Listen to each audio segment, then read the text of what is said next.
Joko Silverio and Annie Lou Parungaw, ang ating mga amateur MMA champions. Magandang hapon, congratulations sa inyong mga recent achievements na inyong napanunan. Unahin natin ang awardee, si Annie. How does it feel na makatanggap ka ng award?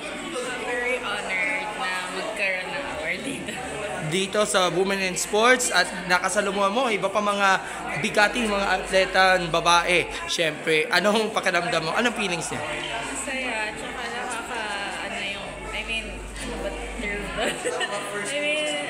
yung makita ko yung mga superstar na athlete ng Philippines.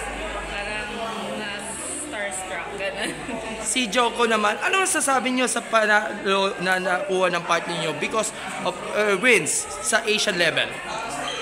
Proud and then nakakatuwa kasi yung mga ganitong events, nakikita mo yung mga na-honor yung mga atletang babae ng Pilipinas. So, masarap siyang makita and then nakaka-proud. Okay, so ano ba mga aabangan natin? By the way, yung inyong gym, yung upgrade, meron kayong mga napanonood sa iba't ibang mga competitions, PTA sanction. Kamusta na ang team natin sa Taekwondo? Starting pa lang yung team pero as of now, medyo nakikilala na, then nakakuha na rin sila ng mga gold medals.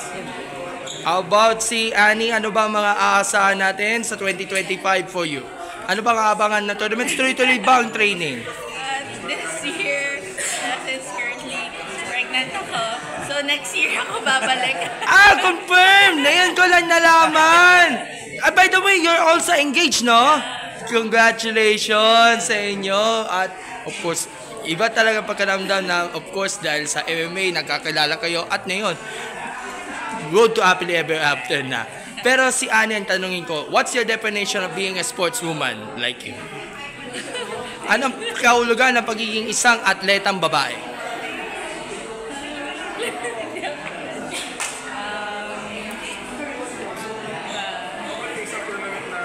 Take your time.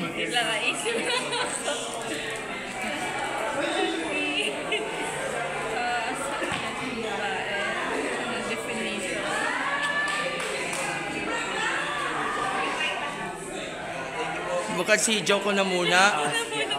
Joko, ano ba ang kahulugan ng pagiging isang palaban na babae kaya ni Annie pagdating sa sports, especially sa MMA? Yun na, kasi hindi siya, parang pag babae usually, hindi sila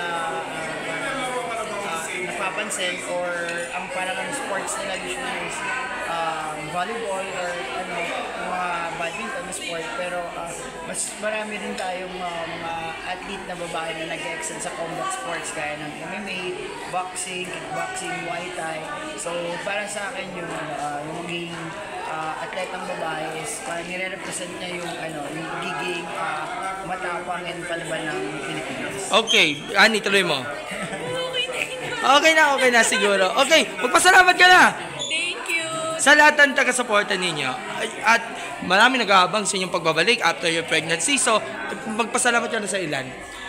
Siyempre sa team namin sa DEFCON Marikina, Upgrade Martial Arts Fitness Center, at then yung mga coach ko, Coach Lester and Coach Chief Alvin again. Thank you. Joko? Thank you sa lahat ng sumusuporta sa team namin, sa DEFCON Pilipinas, DEFCON Marikina, kay Coach Lester,